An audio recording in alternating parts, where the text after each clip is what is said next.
ధన్యవాదాలు అధ్యక్ష. గిరిజన సంక్షేమం కోసం మాట్లాడేందుకు అవకాశం ఇచ్చినందుకు ప్రత్యేకించి మీకు కృతజ్ఞతలు తెలియజేస్తా ఉన్నాను అధ్యక్ష.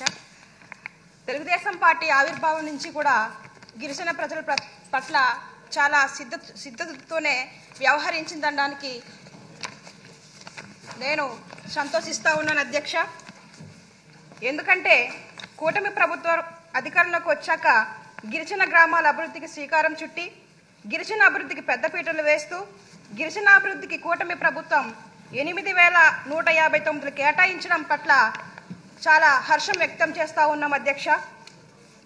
అదేవిధంగా గిరిజన ప్రాంతాల్లో మౌలిక సదుపాయాలు, నాణ్యమైన విద్య, పౌష్టికాహారం, ఆరోగ్య సంరక్షణ, గిరిజన వర్గాల అభివృద్ధిపై ప్రత్యేక శ్రద్ధ మన కూటమి ప్రభుత్వం కూడా చేపట్టిందనడంలో ఎటువంటి అతిశయోక్తి కూడా లేదని కూడా ఈ సందర్భంగా తెలియజేస్తా ఉన్నాను అధ్యక్ష. అదేవిధంగా మారుమూలన ఉన్నటువంటి 1,962 గిరిజన ప్రాంతాలకు 1,200 కోట్లతో రోడ్లు మంజూరు చేసి గిరిజన ప్రాంత ప్రజలకు ఎంతగానో మన ప్రభుత్వం సహాయపడతా ఉందని కూడా ఈ సందర్భంగా తెలియజేస్తా ఉన్నాను అధ్యక్ష. అదేవిధంగా 250 కోట్లతో గిరిజన గ్రామాల్లో 5 మల్టీ స్పెషాలిటీ హాస్పిటల్ కూడా కట్టడానికి మన ప్రభుత్వం చర్యలు చేపడతా ఉంది. ఇది చాలా సంతోషకరమైన విషయం అధ్యక్ష. ఎందుకంటే గిరిజన ప్రాంతంలో ఎక్కువగా విద్య, వైద్య సౌకర్యాలు సరిగ్గా లేకపోవడం వల్ల తరచుగా గిరిజనులు మృత్యువాత పడేటువంటి పరిస్థితులు చాలా గిరిజన ప్రాంతాల్లో ఉన్నాయి. దానికి అనుగుణంగా ఈరోజు మల్టీ స్పెషాలిటీ హాస్పిటల్ గిరిజన ప్రాంతాల్లో ఏర్పాటు చేయడం అనేది చాలా సంతోషకరం అధ్యక్ష. అదేవిధంగా 2,373 కోట్లతో 2,191 గ్రామాలకు రోడ్డు కనెక్టివిటీ, అదేవిధంగా 16,816 గిరిజన ప్రాంతాలకు స్వచ్ఛమైన త్రాగునీటిని అందించడానికి మన కూటమి ప్రభుత్వం కూడా సిద్ధంగా చర్యలు కూడా చేపడతా ఉంది అధ్యక్ష. ఇది చాలా మంచి విషయం అధ్యక్ష. అదేవిధంగా పాడేరులో 500 కోట్లతో మెడికల్ కళాశాల పనులు కూడా పూర్తి చేయడానికి మన ప్రభుత్వం సిద్ధంగా ఉంది అధ్యక్ష. ఈరోజు చూస్తే గిరిజన ప్రాంత ప్రజలు ఎక్కడెక్కడికో MBBS చదవాలంటే దూర ప్రాంతాలకు వెళ్ళి అక్కడ నానా రకాల ఇబ్బందులు పడుతూ ఎన్నో రకాల సమస్యలతో బిడ్డలు సరిగ్గా చదువుకోని పరిస్థితి, ఆ ఉద్యోగాలు రాని పరిస్థితి మా ప్రాంతాల్లో ఎక్కువగా ఉన్న సందర్భాల్లో ఇప్పుడు పాడేరులో మాకు దగ్గరలోనే ఈ యొక్క మెడికల్ కళాశాల రావడం అనేది చాలా సంతోషకరం. ఆ పనులు పూర్తి చేయడానికి కూడా మన కూటమి ప్రభుత్వం సిద్ధంగా ఉండడం పట్ల మేము సంతోషాన్ని వ్యక్తం చేస్తూ ఉన్నాం అధ్యక్ష. అదేవిధంగా ఆదివాసులైనటువంటి పోలవరం నిర్వాసితులకు కూడా వరదల సమయంలో గత వైసీపీ ప్రభుత్వం చూస్తే ఎవరైతే పునరావాస కేంద్రాల్లోనూ అదేవిధంగా వరదకు మునిగిపోయినటువంటి కుటుంబాలని జగన్మోహన్ రెడ్డి కనీసం వెళ్ళి పరామర్శించకుండా గాల్లో తిరిగి వచ్చి ఏదో సోయింగ్ చేసి వదిలేయడం తప్ప నిర్వాసితులకు ఎటువంటి న్యాయం చేయని పరిస్థితి గత 5 సంవత్సరాలుగా మనం చూస్తూనే ఉన్నాం. కానీ మన ప్రభుత్వం మనం వచ్చిన వెంటనే ఈ బడ్జెట్లో 1,000 కోట్ల రూపాయలు ఎవరైతే పునరావాస కేంద్రాల్లో ఉన్నటువంటి బాధితులకు మనం ఇవ్వడం కూడా చాలా సంతోషకరమని సందర్భంగా తెలియజేస్తా ఉన్నాను అధ్యక్ష. అదేవిధంగా ఏజెన్సీ ప్రాంతాల్లో డోలీ మోతలు, రోడ్లు సరిగ్గా లేక గిరిజనులందరూ కూడా డోలీ వ్యవస్థతో బాధపడుతూ హాస్పిటల్కు డోలీలో వెళ్తా ఉన్నారని మన చంద్రబాబు నాయుడు గారు ఫీడర్ అంబులెన్స్ని పెడితే జగన్మోహన్ రెడ్డి గారు వచ్చి వెంటనే ఆ ఫీడర్ అంబులెన్స్ని కూడా రద్దు చేయడం ద్వారా మళ్ళీ కూడా ఈ గిరిజనులందరూ కూడా డోలీ మోతల్లోకే మళ్ళీ వెళ్ళిపోయిన పరిస్థితి అధ్యక్ష. అదేవిధంగా గిరిజనులందరూ కూడా వాళ్ళ యొక్క రక్తహీనతతో బాధపడతా ఉన్నారని ఫుడ్ బాస్కెట్లు కూడా పథకం ద్వారా మన ప్రభుత్వం మనం గిరిజనులకు అందిస్తే వాటిని కూడా ఈ జగన్మోహన్ రెడ్డి రద్దు చేసి గిరిజనులు రక్తహీనతతో బాధపడి మృత్యువాత పడేటట్లుగా చేసినటువంటి పరిస్థితులు ఈ జగన్మోహన్ రెడ్డి కల్పించారు అధ్యక్ష. అందుకని అధ్యక్ష నేను ఒకటి తెలియజేస్తా ఉన్నాను, గిరిజన ప్రాంతాల్లో అభివృద్ధికి మన చంద్రబాబు నాయుడు గారు ఏదైతే అరకు కాఫీని ఒక ప్రపంచవ్యాప్తంగా పరిచయం చేయాలి, ఒక బ్రాండ్గా పరిచయం చేయాలనేసి అరకును ప్రోత్సహిస్తే జగన్మోహన్ రెడ్డి గారు మాత్రం గంజాయిని ప్రోత్సహించారు అధ్యక్ష. ఈరోజు చూస్తే అరకు ప్రాంతంలో అదేవిధంగా పాడేరు ప్రాంతంలో ఈ గాంజాని పండిస్తూ ఉన్నారని ఒక ముద్ర అనేది వేయడం జరిగింది అధ్యక్ష. ఎందుకంటే అక్కడ ఉన్నటువంటి అరకును ప్రోత్సహించడం కాకుండా గంజాయిని పెంచడానికి ఎక్కువ ప్రోత్సహించాడు జగన్మోహన్ రెడ్డి అధ్యక్ష.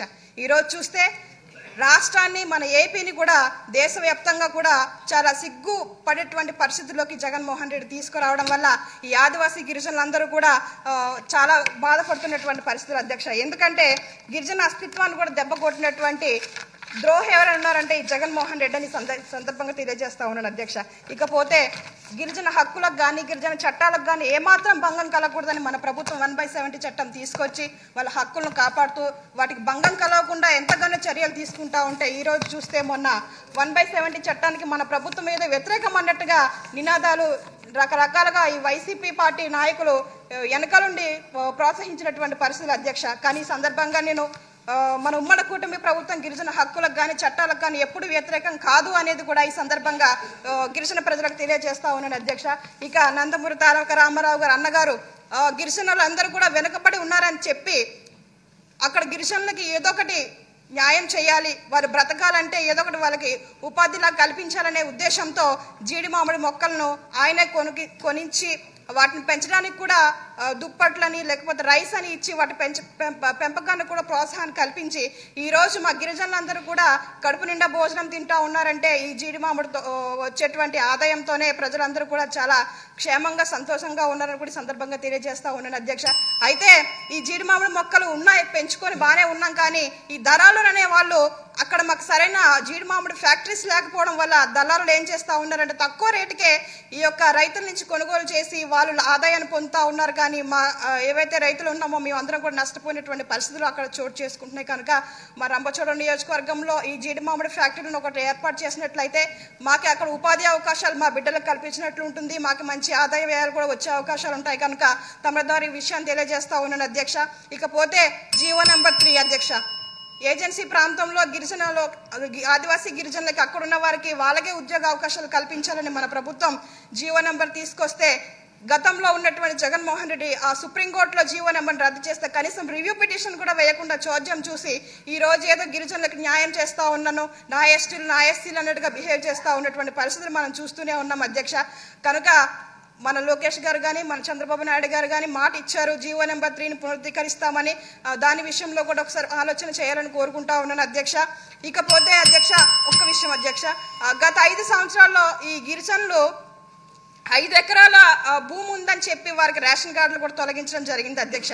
అదేవిధంగా ఒక కాంట్రాక్ట్ బేసిక్ ఉద్యోగాన్ని కానీ ఒక అవుట్ సోర్సింగ్ ఉద్యోగం కానీ చేస్తే వారి బిడ్డలు దాంట్లో వచ్చే ఆదాయం కేవలం 10,000 15,000 మాత్రమే ఉన్నా సరే ఆ కుటుంబానికి రేషన్ కార్డు తొలగించడం వల్ల వారికి ఇల్లు కోల్పోతా ఉన్నారు అధ్యక్ష, సంక్షేమ పథకాలు కోల్పోతా ఉన్నారు అధ్యక్ష. ఇన్ని రకాలుగా కనీసం రేషన్ బియ్యాన్ని కూడా నోచుకోలేనటువంటి పరిస్థితులు ఈ జగన్మోహన్ రెడ్డి కల్పించడం వల్ల రేషన్ కార్డులు కోల్పోని చాలా మంది పంచాయతీలకు వచ్చి వేల సంఖ్యలో చాలా మంది ఉన్నారని కూడా సందర్భంగా తెలియజేస్తా ఉన్నాను. మరి ముఖ్యంగా అధ్యక్ష ఇంకొక విషయం అధ్యక్ష, విప్పులు పేరు ఇవ్వకపోయినా నేను కన్సిడర్ చేశాను, ఇంతసేపు మాట్లాడితే చాలా కష్టం అమ్మా అధ్యక్ష. నేను పేరు ఇచ్చాను అధ్యక్ష, మాక్సిమం మిస్ లేదు పేరు అయినా నేనే పిలిచా.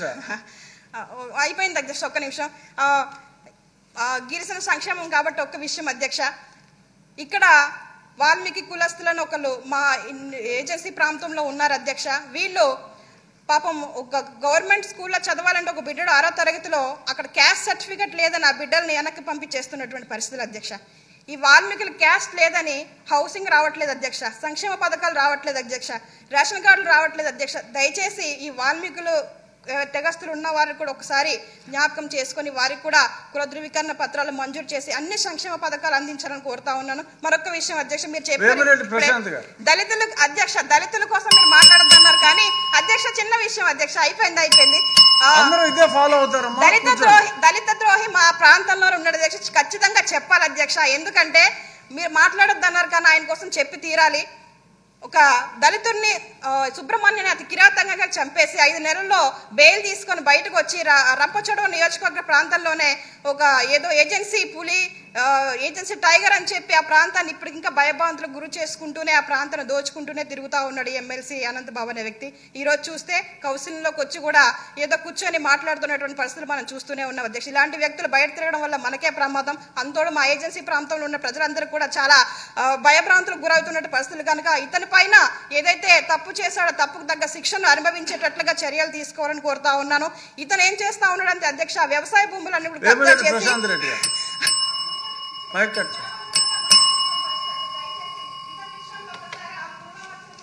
మీరు మాట్లాడండి.